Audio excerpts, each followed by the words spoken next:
Adam clock అనే వ్యక్తి ప్రార్థనలో నాలుగు కంటే ఎక్కువ హృదయం అవసరం అని చెప్పింది. అంటే నోటితో చేసే ప్రార్థన, మొక్కుబడిగా చేసే ప్రార్థన, ఎందుకంటే అది అలవాటు అయిపోతుంది.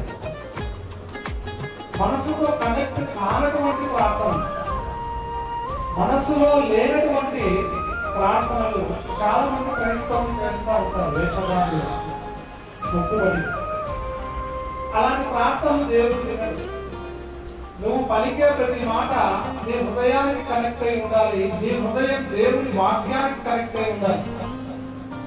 అప్పుడే ఆ యొక్క ప్రార్థన దేవుడు ఆలకించి మనకు సమాధానం ఇస్తాడు.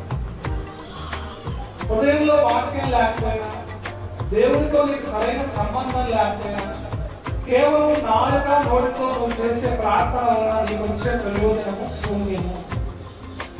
అట్లాంటి ప్రార్థనలు నువ్వు ఎన్ని గంటల పాటు చేసినా, ఉపవాసం నువ్వు ప్రార్థన చేసినా, ఎన్ని రోజులు ప్రార్థన చేసినా, ఎన్ని నెలలు ప్రార్థన చేసినా, ఎన్ని సంవత్సరాలు ప్రార్థన చేసినా దానివల్ల నీకు ఎలాంటి ప్రయోజనం లేదు.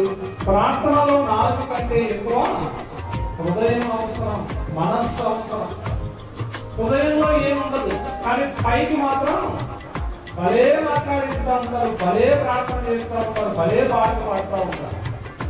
కానీ వాక్యం ఏం చెప్తున్నాం? హృదయము నిండిన దాన్ని బట్టి నోరు మాట్లాడుతుంది. అది 100% నిజమే. కానీ ఇప్పుడు అంతా కూడా నటులు ఎక్కువైపోయారు.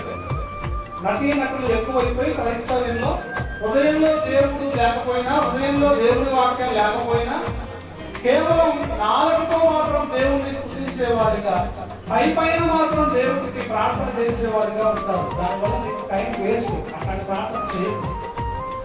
ఇంకా దానివల్ల నువ్వు చాలా దేవుడి నుండి కోపాన్ని తెలుసుకోవాల్సి వస్తుంది. కాబట్టి ఖచ్చితంగా మనం చేసే ప్రార్థన దేవుడికి కనెక్ట్ అయి ఉండాలి, మనస్సుకు హృదయానికి కనెక్ట్ అయి ఉండాలి. ఆ హృదయంలో ఎవరు ఉండాలి? దేవుడు ఉండాలి. దేవుడి మాటలు ఉండి దానికి లోబడుతూ ప్రార్థన చేయగలిగితే అది ఎలాంటి పరిస్థితి అయినా కూడా ఆయన నిన్ను వినిపించగలుగుతాడు.